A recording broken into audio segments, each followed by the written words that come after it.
is New Year's Eve. We're about to turn the calendar to 2020 here today, and very excited about that. And, whenever you're at the end of the year, whenever I'm at the end of the year, I should say, I always start thinking about goals like almost everybody else out there. I'm very cliched that way. And I sat down today and saw the Tackle Today email, and it's all full of goal setting ideas and advice and resources. And I thought that was really, really cool. I was also listening to our podcast today, and Matt, I was just struck with a feeling of just extreme joy here. And I'm very excited about our show, very excited about the release of the Tackle 25 and everything we're doing at Tackle Trading here right now. Welcome out to our halftime report. Welcome out to our show. We're going to have a fun, fast one today because the markets are not really doing a lot, on a New Year's Eve. Light volume. Matt, how are you doing today? Tim, I'm doing very, very well. The only news of note is, why has the New York Stock Exchange made the decision to keep the stock market open up a full day? That's the only curious thing that is actually happening today. Because we're Americans, Matt. We work. All right. Listen, that's what we do. We're efficient. America. Dude, that's not an true statement though. In the US, our markets are open much more than many other markets. On a lot of these holidays, markets around the globe, they take them off. They just take the day off. But the New York Stock Exchange, it wants to be open, Matt. Let people kind of finish out their last day of the year and move some money around, I guess. But I thought it was even a half day coming into this morning. I was surprised when you told me, no, Tim, it's open all day long. I was surprised. I thought it was an easy decision to make it like Christmas Eve. And I was reading briefing.com this morning, as I do every morning. And I see a little sarcastic comment from briefing.com about how the market's open up full day today. And I'm like, oh, really? Oh, why? Yeah. So we can short cover on the marijuana stocks, I suppose. I guess that is happening. We are going to look at the MJ index and all that kind of stuff. By the way, real quick, I brought it up and you've got it up right now. Let's talk about it.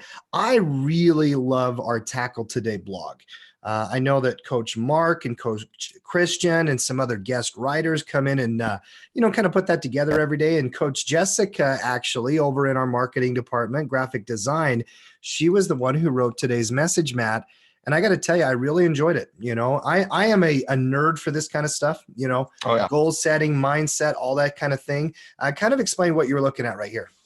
Well, this is the first time I'm seeing this, Tim. The one thing I love about the Tackle Today emails, our coaches have the freedom to kind of go where they want to go and let their creative juices start to flow here. And, Jessica and Noah and Christian are three of the most creative people I've ever met in my life. And I just get so geeked out when I see some of these things. I mean, just a real good thing to remember. Okay, what were the wins we had in 2019? What were the top lessons we learned? What were the top 5 bulls and bears that we had? Just as traders, systems that help me conquer, our trading. I just feel like this is just really good just to organize your thoughts, organize kind of, let the year in review happen, and then kind of a fast forward look at 2020 and, like everybody else, those New Year's resolutions and whatnot. And what are our financial goals in 2020? What are our educational goals in 2020? What systems do we want to, master in 2020? If you feel like you're, just, mediocre at everything, focus on a system, perfect that system, and then move on. If you're average at swing trading, focus on the step system. If you're average at credit spreads, focus on cash flow condors. There's a lot of education that we pump out there every single day, every single week, every single month, every single quarter at Tackle Trading. So, definitely, this is really, really cool. I think it's really cool. I'm going to print a physical copy and do it myself. I'm going to go through it just as directed by Jessica there. Very good job out there, Jessica, if you're listening right now. I know that it's late over where you're at, but I thought it was really, really cool. The other thing, and I would be remiss if I don't remind everybody out there, we do have our holiday special, and I believe it ends in a couple of days. So make sure that if you Friday.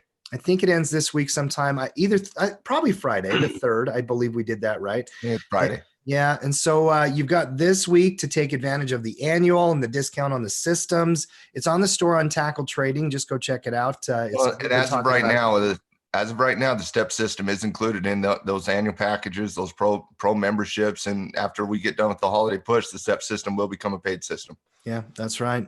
That's right. So some big changes coming down the pipeline. Everybody at Tackle Trading Pro membership, but whenever we make changes, we always grandfather everybody in.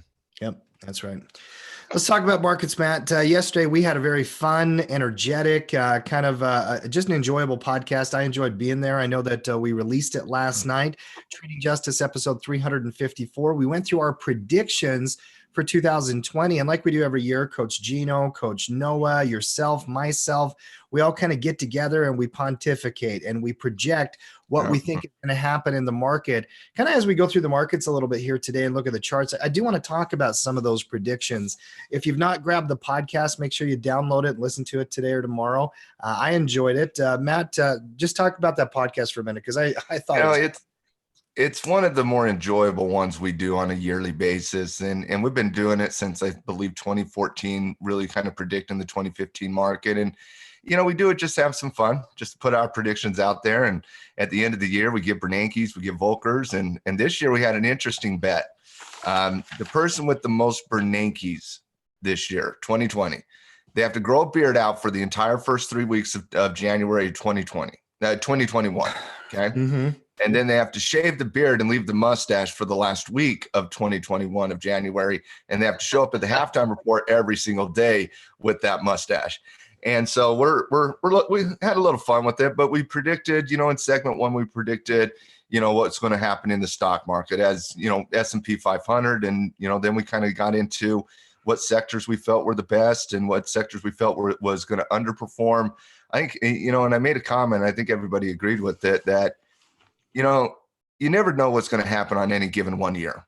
But if you bet on technology every year for the next 20 years, you're probably going to be right 50% of the time that it's the best sector out there. It's been a strong one.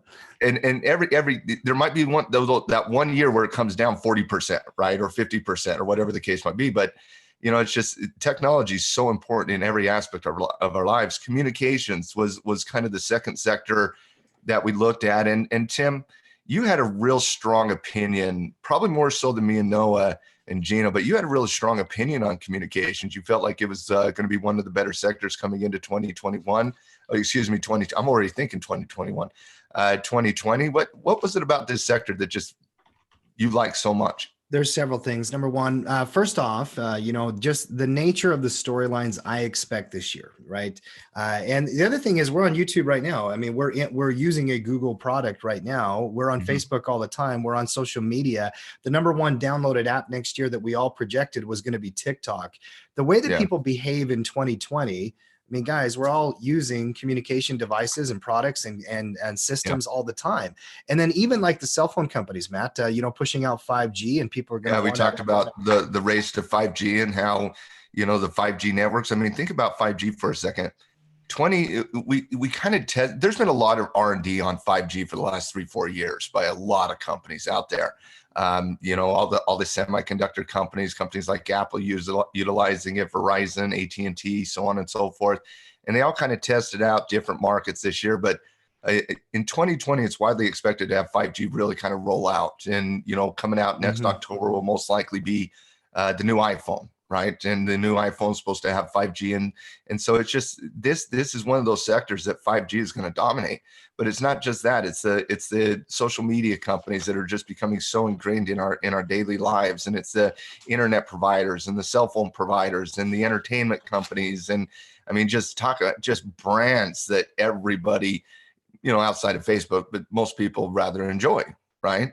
And so I definitely understood the analysis on communications. Well, even on the Facebook point. Okay. You might hate Facebook. I loved what Mark Benioff said the other day, that we got to look at this. I think it's a problem for society. I think that we're on those social media platforms a little too much. I think Facebook can be a negative. But Matt, everybody's going to use it.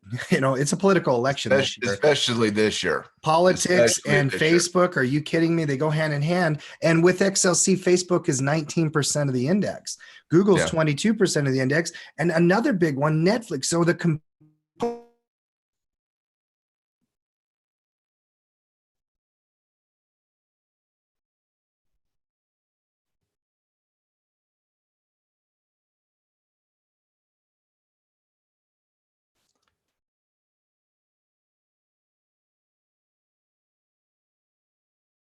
Cody, was that his audio or is that on my end?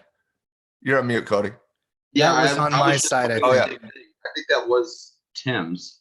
Yeah, Tim, I think I can hear you now. Yeah. Yeah. All I'm Short the saying is you had a wonderful point that nobody heard. It was fantastic. well, short the communication sector. It's all failing and falling apart right now. So I literally like pulled up my like test Zoom feature, and I was like, what just happened to my system? As Tim's just rattling away. Well, usually when his does that, he like goes in like freeze mode for 5 seconds. And so I was just kind of waiting for it, but he kept talking. So I thought it was on my end. well, let me make my point really simple. Facebook, Yeah. Google, Netflix, Comcast, AT&T, Charter, Verizon, Activision, and Disney are the top components of the sector. And you just listed like 5 on the tackle 25. Of our favorite companies. You know, there's Yeah. a lot of real good companies in that space, and it was my pick. Now you can't go wrong with tech, Matt. Last year, technology was up 50%. It was the leading Yeah. sector of 2019. It's like picking the Patriots. You know, there's nothing wrong with picking the Patriots. They've been And it's in a buy zone right That's now. right. Yeah, Right, kissing the night. So, Yeah. I just felt like technology was kind of the easy call, even though you have some risk to the downside. I do believe a bet on technology over the next 20 years is going to pay out very handsomely. Energy, when the coaches were talking about, one of the underperforming sectors, not just for 2019, but coming into 2020, most people had energy as one of the ones that were going to struggle. And a lot of that was tied to kind of the projection on oil. Then we got into, projections on, gold and the dollar and crude oil and whatnot. I think all of us had the dollar slipping this year. Yeah. I think every coach had the dollar slipping, some a little bit more aggressively than others. But, I had it down around the $93 mark. I believe Noah had it down around the $90 mark or something along those lines. And a lot of that was just the belief that the Fed's going to continue to increase the liquidity to the market. Mhm.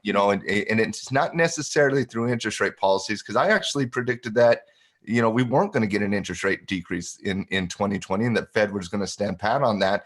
And I do believe that, Tim. I think they're going to stay out of the election cycle. Like that's kind of why I believe the Fed's going to stand pat. And with the market, my prediction of the market going up, I don't see a reason for the Fed to really kind of act in that environment. The Fed could act after the election, depending on what happens, right? But for the most part, I just kind of felt like the Fed was going to keep on doing quantitative easing, going to keep on doing repo actions, going to continue to increase the liquidity. And I just felt like the dollar was going to struggle just a little bit in that environment. And with that said, almost every coach had bullish indications on gold. And just today, Tim, gold appreciating here again. Market coming down a little bit, gold breaking out of that 15-20 mark. You had a very bullish projection on gold at 1750. I believe I was second at 1700. Noah, I think, was around 1650, and Gino was around 1600. So every coach had a bullish projection on gold, but that's kind of, a lot. Some of that was tied to, the dollar projection as well. What was your thoughts on, you were the most aggressive, 50 points above me on gold. What was your analysis? Why do you think gold's going to have a good year next year? And by the way, it had a good year this year. My country heart doesn't like it when we all think the same. Okay, so that's I get triggered a little bit when everybody's saying gold bullish, gold bullish, gold bullish, gold bullish. I'm just a naturalist. I'm a contrarian. Yeah. And I got to tell you, I'm very bullish, and I'm not shy about shouting that. We've been bullish for a long time. You're very bullish. Here's my thought. A very weak dollar is what I expect in 2020. I don't think the Fed is going to come out and strengthen the dollar at all. They clearly want to expand their balance sheet. I think you had mentioned they're at like 4.3 trillion right now, Matt. 4.2 right now. They were down to, I believe, 3.5. I mean, they've increased 700 billion in the last, since September of this year. I think they're going to nail 5 trillion by the end of the year. But let's not call it QE, right? I mean, let's just let's not call the expansion of the balance sheet QE. Let's not do that. Guys, it's not QE. I don't know what you're talking about. It's not QE. It's not QE. QE, yeah. Whatever it is, when you increase the money supply, the precious metal here tends to do very well, and you expand the balance sheet, you increase the money supply, you push money out into the market. It's going to create inflation, also going to create a flight to safety on that product. And Matt, technically, even I just love this chart. I mean, we were stuck in a range for 5 years. If you think about it, middle of 13 to the middle of 18, early 19, we really were in a long-term range for a long time. So cyclically, gold is now bullish, Well, Does look it? at that on the monthly, Tim. Yeah. I mean, look at that stagnation on the monthly, and then look what happened in 2019. Sure. Okay? I mean, another breakout of that top level, there's nothing really until you get to that 1790. And that's kind of what I felt like. Technically, I felt it was strong. Technically, I felt it was strong. And I actually said it's going to kiss around, that 1780, 1790, 1750 area before it settled down around 1700. Technically, you're strong. I think the economic condition is strong. And I made a point in the podcast that said, guys, I believe the stock market's going to go up, and I believe gold's going to go up. Stock market's going to go up not because the economy's good, not because the global economic condition is going to get better. In 2018, Tim, S&P 500 companies' revenues increased by 20% in 2018, and the market went down 7%.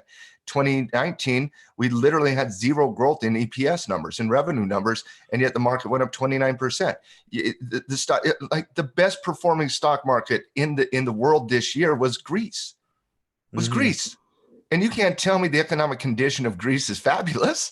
That was a country we felt has been burning down economically, that has been had to put on staunch and harsh austerity measures by Germany just to be able to survive. And that stock market went up 48% this year. You can't tell me the Russian economy is great, and yet it went up 42% this year. So when you're looking at the stock market and when you're looking at the economic condition, they're not correlated. The stock market can go up and the economy can stagnate.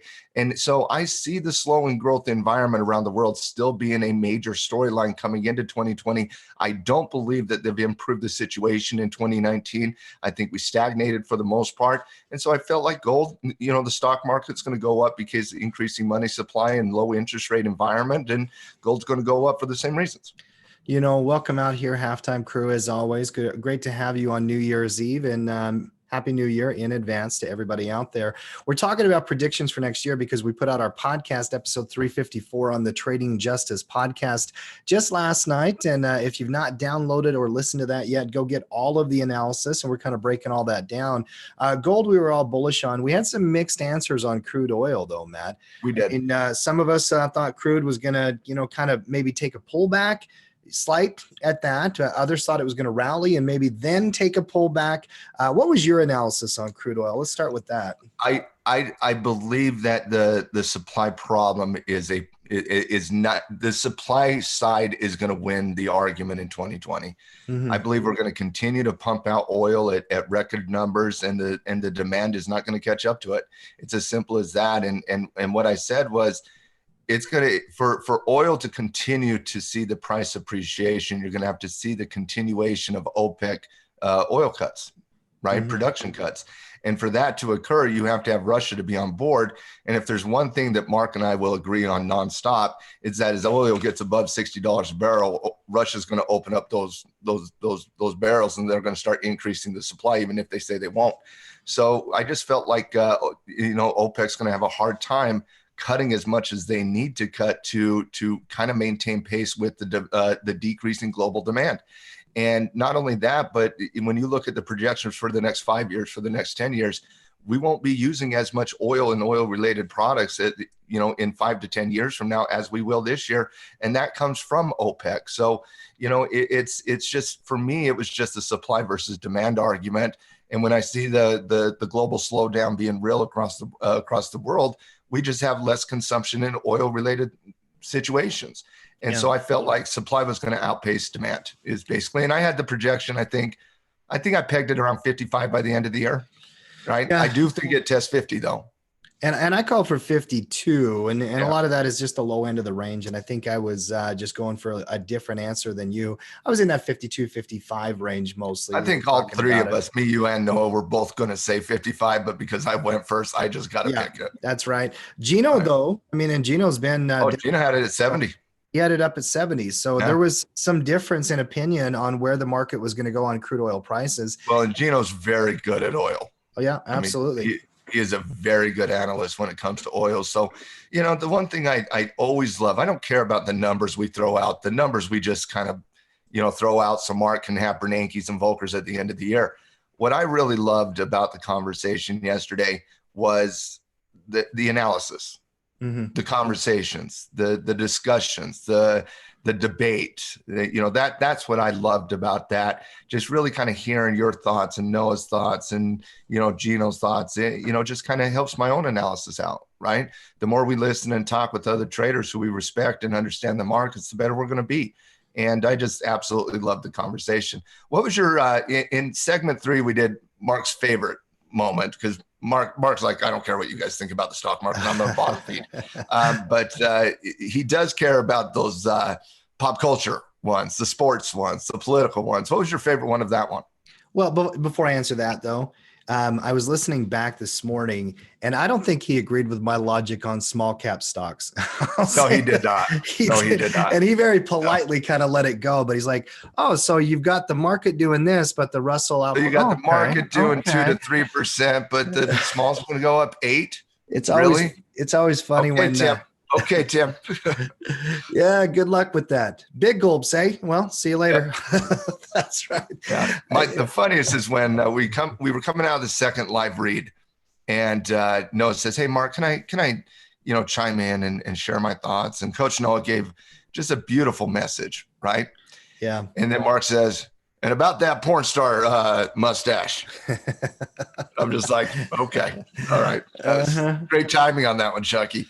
But now, what was your favorite prediction from the third one? I think, well, I'm looking at it again, thinking about our conversation. I think probably the most interesting one is how many Republican senators are actually going to vote to convict Trump, and how we did break that down. And really, I mean, even though it's a political discussion, it's not like everybody took party sides there or left. Oh, no. We just had a really enjoyable conversation about it. And obviously that process, that's going to be a big storyline one way or the other in 2020. What happens with that trial, in the Senate. So I did enjoy if there is that. even a trial. If there's a trial. Yeah, we don't know. We don't know how it's going to play itself out. I am still waiting for my Volcker on Trump won't be impeached in 2019. I'm still waiting on my Volcker. You got a Volcker on that, and Trump hasn't been impeached. Well, I was just about to say, I was like, wait, if they're never passed to the Senate, has he been impeached? Because constitutional law professors are all saying no. Exactly. They're coming out and they're saying, like, we studied this. It's a process. If they don't liberal constitutional lawyers are saying no. I deserve my Volcker. I am very upset about this. You sound like a Cowboys fan complaining about the refs from 4 weeks ago. Are you talking? What are you talking about here? Hey, low blow there. Calm down. There was a shot there. I keep getting all these memes from anyone I know. So she's like, "Hey, Cody, Cowboys are out." I'm like, "Yes, I watched the game. Thank you." Are you still upset about it? No. Kid, I mean, I got to tell you, the older I get, I usually give up on being upset about a game or a sport like within a day. Usually the second it's over, I'm like, all right, that's done. Moving on to the next thing, That's I get it though. Before the game even ended, I was already out in the garage doing all that stuff. Speaking of that, I did enjoy the conversation we had about who's going to win the Super Bowl. We love football. We love sports. Huh? That whole section, Matt, is a lot of fun. What about you? What grabbed your attention?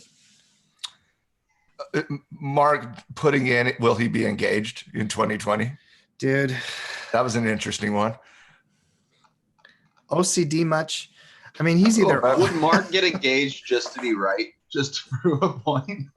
Well, Tim said he would be engaged. I said he wouldn't be engaged. He can get engaged and then get disengaged, and I win. So if Mark wants to see Tim lose next year, he would get divorced just to see that happen.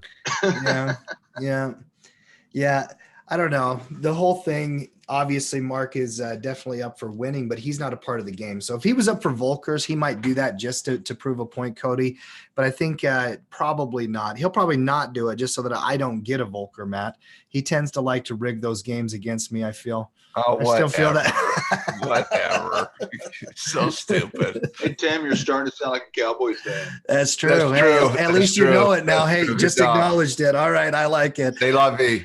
That being said, what I'll just tell everybody, go listen to the whole thing. I mean, we have some fun in the podcast. There's a lot of energy in the podcast, and really enjoy it. And there's a lot of good analysis too, Matt. It's not like we're just throwing out numbers. I mean, I really put a lot of time in. You put a lot of time into thinking about it.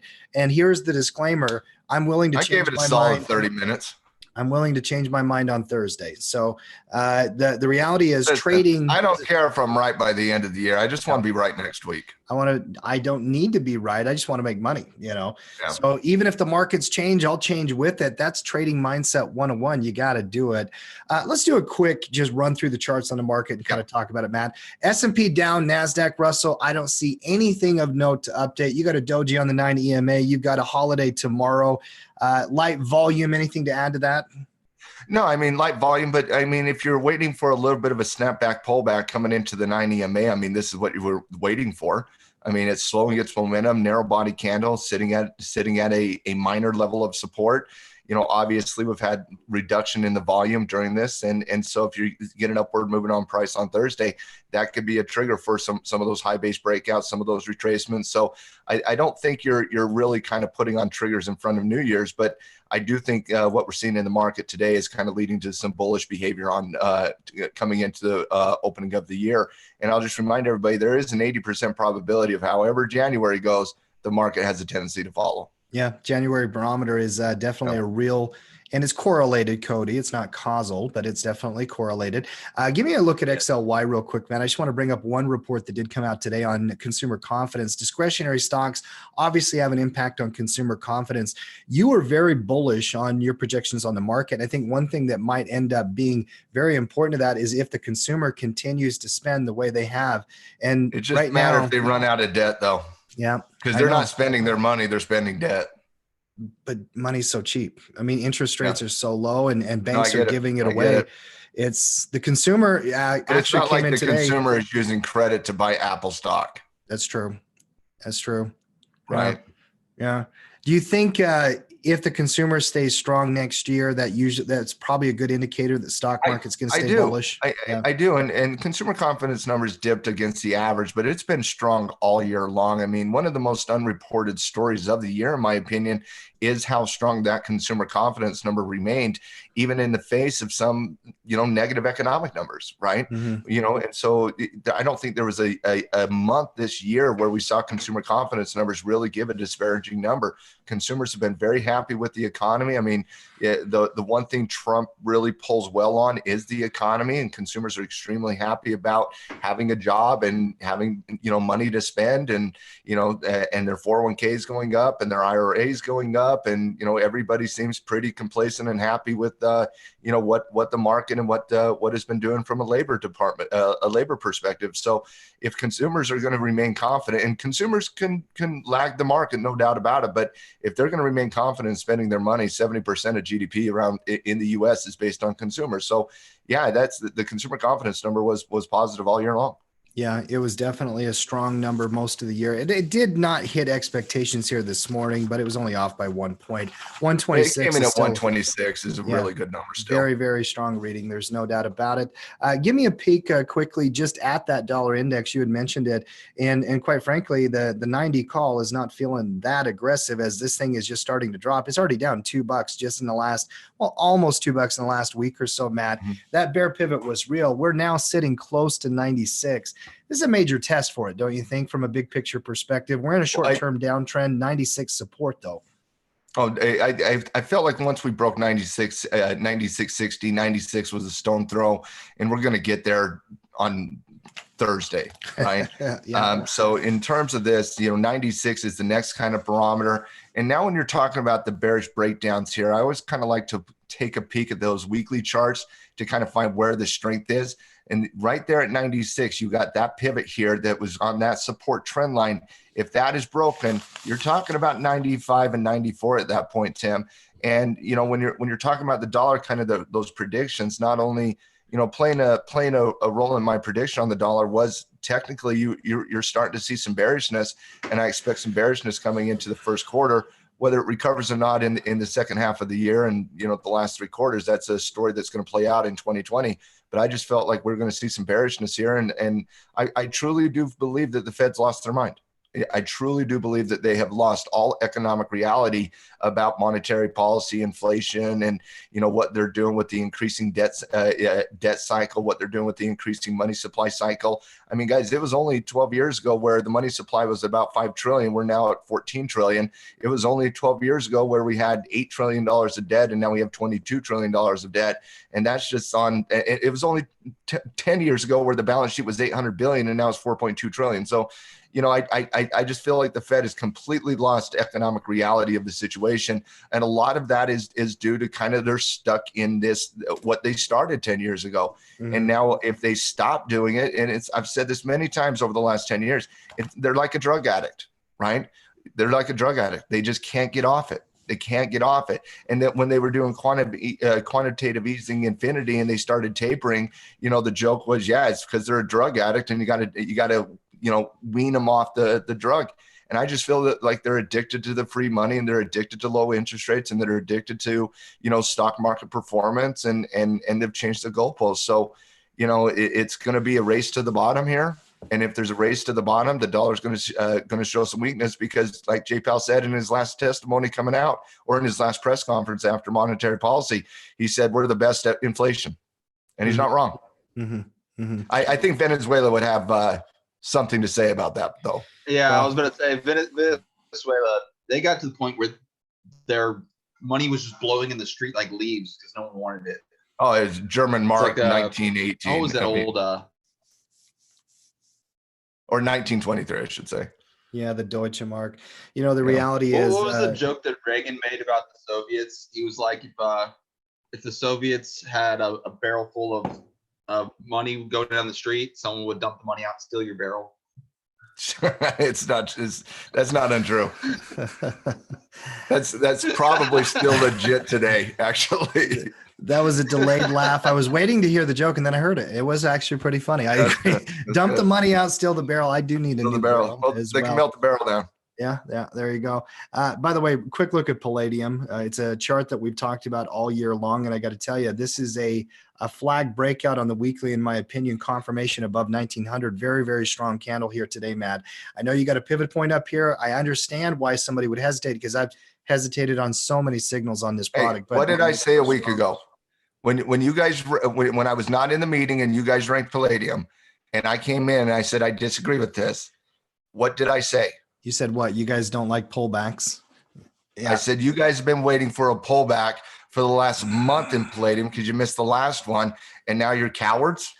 Yeah, it was a 4.5% sell-off candlestick on. Oh, we were cowardly. Put your big boy britches on. Get it on.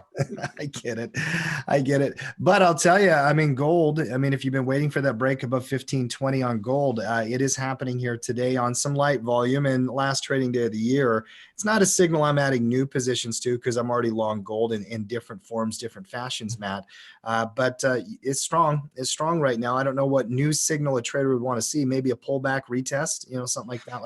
Now that you're breaking out of 1520, the projection has got to be 1540 at this point. So is this a trigger at 1525 with the stop under 1520 in a swing trade? You could shake a trade out there. Yeah. Lastly, Matt, I think probably, there's not much in the market here today, but maybe for a New Year's gift, we can do a quick rapid fire for our team out there. Sound like an idea? If they want 5 minutes, quick one, go through the analysis, give it, if you've got a stock you want us to look at, round out the year, finishing the year, quick look at the chart, just rapid fire style, true style, pop it in the chat right now. We do it every Tuesday. By the way, Tim, the last Trading Justice newsletter. Did you read this? I have, and I saw the headline. I love central banks, and I knew I was going to enjoy it. I knew you would as well. Yes. And Christian has been putting this together for the last few months, and we will have this released probably today, maybe tomorrow, but most likely today. And obviously this is just the mocked up version, but man, that man can write. Dude, I read it this morning as well. I thoroughly enjoyed Fantastic. it. It was a late Christmas present for you, Matt. I believe. Christian, what a great job on that one. I'm excited to get that one out on the site as well. All right, here we go. Quick one here. AMD from Cess, Matt. We're going to have a Tackle 25 release party tonight in our coaches show, 7 o'clock Eastern. And this stock happens to be right on the same list it's been on for a long It time. also happens to be the #1 performing stock in the S&P 500 year to date with 150% price appreciation. And it's also been a darling on the Tackle 25 in one way or the other for the last 4 years. And we've talked about this stock many, many times. It's my favorite stock in this space. Applied Materials would be another one. But I just absolutely love AMD. I love everything they've been doing about, with the Google sign and, taking over the next generation, Microsoft, Xbox and whatnot, and the race to 5G. They're prone to do really, really, really good things. I mean, from an investor, it is high valuation for AMD after what we have seen this year. So you might be chasing it as an investor, but as a trader, looking at a little tiny pullback coming into the 9 EMA sitting at 45 with slowing momentum at 45, man, I can see a trade starting to set up on AMD that looks pretty good. Yeah, definitely, Jonathan. Is there a bow chicka wow wow list with the dirty sexy money? This is definitely dirty sexy money here. There's no question about it. What a beautiful little bull flag up there on the top, riding the lightning, Matt, as we say, hitting that 9 EMA. Well, and just one quick thing, Tim, when you are riding this 9 like this with aggressive momentum and you own AMD for cash flow purposes for the covered call, these are conversations we have to have as traders, whether or not you leave it uncovered. Yeah, it's true. I mean, pulling the short call off to open up the risk graph or to tip the lid of the pot a little bit. Another thing you can do, Matt, if you got like 500 shares, you could maybe uncover 2 of them, and open up that risk graph just a little bit. There's a lot of choices there. You could also sell the the 20 Delta call option instead of the $40 call option. That's always a really good choice too. Yeah. When you have strong growth, you need to open up the risk graph a little bit. And Linda, yes, the Tackle 25 is going to be released tonight during our coaches show, 7:00 Eastern. Come and join us. Matt and I are going to be there. Very quickly, reminder, 7:00 Eastern. We're doing it early tonight because of New Year's on the East Coast. Me and Tim will be there for the first time together in quite a while, T.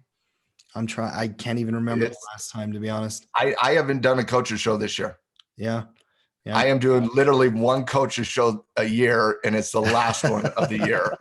That's what you can plan on me for. But that's some procrastination right there. Yeah. Well, we like to turn it over to the other coaches and whatnot, but it's the Tackle 25 is very near and dear to my heart. Matt's like Mariano Rivera. We're gonna bring him into close. We're gonna bring him to close this, close it down. But if there's going to be somebody to unveil the 25. Nobody knows these stocks more than I do. You got to be there. Yeah. And we're going to be there. We're going to have a lot of fun with it. 7:00 Eastern. Let's kick our foot on the gas here. Amgen from Dan. Dan, I love this stock as well to analyze. Healthcare's had such a great run. Little bit different pullback than AMD. Obviously, a lot of dojis up here. I'd wait for some volume to come back, but that's clearly bullish in the I also think that's a breakout candidate, not a retracement candidate. Probably a better play. I agree. ADI, AMD Matt? retracement's good. AMGM, that retracement's more of a high base. Go ahead. ADI for you. ADI here, stagnation, neutrality, nothing to see here. You're forming a high base at a resistance level. Looking left to the chart, you got this. It's noisy. There's so much better situations here. Matt, speaking of better situations, Sess just brings up all the chip makers here. Sess, nothing wrong with that. They've been hot commodities lately in this stock market we're in.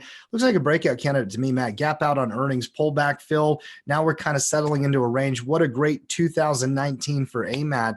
And quite frankly, another Tackle 25 candidate we're going to be talking about tonight, right? Yeah, Applied Materials made the list for, I believe, the 3rd consecutive year. Just one of the more, if AMD's dirty, sexy money, because it just simply, AMD, I love it, but it just simply doesn't have the fundamentals. Has high valuations, got some problems with the books, but with Applied Materials, just really fundamentally strong company here. One of my favorites in this space is Applied Materials, still a fundamentally strong company. Technically, if you're trading it for a trade, you got to wait for that breakout of $63 and wait for that RSI to come down a little bit. If you're looking at it from an investment cash flow perspective, you can buy that on a dip. You can buy it in neutrality and start writing calls against. I'm giving you 4 quick ones. Let's kick this thing into gear here. Humana. Humana here forming a high base type situation with a fairly clear trigger above 373, in my opinion. RSI is a little overextended for the breakout. I like that to come down a little bit. You might see that test the 20 before it breaks out here, but even if it does, I still like the breakout a little bit more than any retracement. Rounding tops are not great retracements. No, we need it. We need that to break out of the high base. You like more V. You like a little slight V shape type pivot. You don't like the rounding bottoms and the rounding tops. Yep. Yeah, it's all about that V. US Steel X up here on the U.S. Steel, was really showing reversal characteristics for the first part, showing a little bit of weakness over the course of the last 3 weeks. I wouldn't be looking to pick up at $11. You're in the middle of the range here. Obviously, there's no trade here, but from a cash flow perspective, U.S. Steel can get you a ton of cash flow to offset some of that risk. I still think U.S. Steel can test out that $10. That's where it triple bottomed in the late summer, early fall. Look for that to occur again. And if we get some slowing momentum at $10, that might be some cheap risk there. This is a trade for the grown-ups, Matt. There's no doubt about it. I mean, it's a 40%. It is not It's not a trade if you're new to the market. No, it's not. I love the product for boomerang and cash flow and all that kind of stuff, but definitely it's got volatility in there, which is why DSM, Well, and the one thing I will suggest is 2020 is going to be a difficult year politically, but I still believe in my heart of hearts that we could see infrastructure. Mm-hmm. And I know I believe that coming into 2019. Who could have seen what happened in 2019? But 2020, the one thing Democrats, the one thing Republicans, the one thing all Americans will agree on is infrastructure. We always have, because it's in the social contract, Tim. Mm-hmm. Literally in our social contract as written by our founders. So in terms of this, as a capitalist, I believe we can get infrastructure coming in, both digital and physical. Keep an eye on steel-related products, both Nucor and U.S. Steel, if you do get infrastructure, because we're gonna buy American Steel, and U.S. Steel and Nucor are the two if we do get that infrastructure. Outside of that, wait for $10 and then put your big boy britches on, because if it breaks 10, it could get ugly for Steel. BHC from Majid, and then Freeport Mac, Matt, both. BHC, a real aggressive retracement coming back down. Now you're forming a little bit of a base here right around that $30. If we were looking to trigger here, I would pull that into a 30-minute chart and find me some intraday resistance levels that I'm comfortable. You got one right there at $30. $30 is one of those significant whole numbers. The only problem with that, you got this 30-30 level you want to see here. Looking left to the chart, which is what we always want to do on breakout candidates. Can you trigger above 30? Do you wait to trigger above 30, 35? I think those are the two debates you have to have. If you're aggressive above 30 is fine with the stop loss underneath 29. But if you're looking at that aggressive kind of above 30, you probably have to keep that stop loss above that 20, right below that 29.50 level. I'm taking the next 5, Roku. Roku was one of the top performing stocks above $5 billion in the tech space this year. It actually struggled the last few months, but all the gains between January and September were enough to put it up on that list. Volatility, volume might be a better Vega candidate heading into the year than a directional candidate, because it's kind of a mess. Give me UNG next, Matt. I'm glad we didn't have to predict the price of natural gas, because I have no idea. Probably lower before it goes higher and stabilizes. I'm still looking for cash flow on this product this year. The NG contract in the futures market, or UNG in the ETF market, both viable in my opinion. Activision, I got to tell you, I love this company, and I also love the chart, and I think it's a great cash flow candidate. Just a kind of a sneak preview. It is one of the candidates and stocks we're going to talk about on one of our lists tonight and our show at 7 o'clock. And in the podcast yesterday, Matt, I mentioned this one as one I'm looking forward to working with in the next year as well. Pfizer, it's hard to bet against drug stocks, especially ones this size. Obviously had volatility in August, been in an uptrend. Keep an eye on 40, though. Old support, new resistance. That's going to be a barrier to change for both bulls and bears in the short term. MPC. One of the few stocks that actually went down in the S&P this year. Mm-hmm. Yeah, and then MPC, this will be the last one here. And I'll just tell you, by the way, Justin, I could care less about the stock, but I saw your name pop that in there. And Matt, I got to tell you, as a mentor of this young kid, I saw a post from Justin where he did more work on his back testing series on the scouting reports just today and this week. And that's been something he's been working on all year. He's been writing a few of our Friday features this year at Tackle Trading. And I got to share this with you. He literally went back and re-back tested some of the candidates that he was trading aggressively on aggressive entries using step system. Mhm. And he converted to more conservative, did a cross back test. So he cross-tested a conservative entry instead of an aggressive entry, and his overall profitability went up in the back test. And I think thought conservative entries are better. it's just a really cool thing to see it. You know, Yeah. I love it. I love watching our team tackle members like Justin go through it. And for quick analysis here, Justin, that's a bear retracement into some falling moving averages. Watch for a breakdown below support, but be aware of the earnings there. Matt, that's it. Last day of the year, what do you got to say to our team out there? Last day of the decade. Yeah. Last day of the decade. As we get close to the end of the year, I always reminisce, kind of the storylines and everything. I just want to give a shout out to the whole tackle family. I mean, just to see this community grow in not only numbers, but participation, to see the numbers we see on, people watching the reports and enjoying the content, and just a heartfelt shout out to all of Team Tackle. And I just hope you guys have an amazing New Year's. Be very, very safe tonight. Obviously there's idiots out there tonight, but be very safe. And guys, we're going to, whatever, I say this all the time, Tim, I don't know what we'll be doing at the end of 2020. I just know that we have an amazing team. We put out amazing content, and we're going to do some amazing things. And you want to be along for that ride. You want to be along for that ride. And if the markets if our predictions don't pan out, we'll adjust, and we'll adjust on the fly, and we'll talk about it every day in the halftime report, and we'll analyze the markets every week in the coaches shows. And, we'll show up every day in the traders lounges to help you guys out, because that's what a team does. They help each other out 100%. And so I just wanted to just tell how much I appreciate the tackle family and the team. It's just, I got so much love and appreciation for this community, and I can't wait to see where we're at the back half of 2020, because 2019 was awesome. Couldn't say it any better myself. Here. Well said. Happy New Year, everybody. Be safe. Be great. We'll see you on Thursday. Actually, if you're a pro member, we'll see you tonight. And we're going to be unveiling that Tackle 25. Go listen to the podcast. And by the way, this very simple. We provide a lot of value for our community. We know it. We're proud of it. Anybody who's been a part of it knows it as well. You can always test it out for 15 days for free. If you want to be a part of us next year, take advantage of that holiday offer. I'm going to put the link in the chat one last time. Just go check it out. It's on the website, in the store, annual, the systems, everything in between. Go check it out. We'll see you guys tonight. Great job, Cody. Happy New Year as well. And we're out.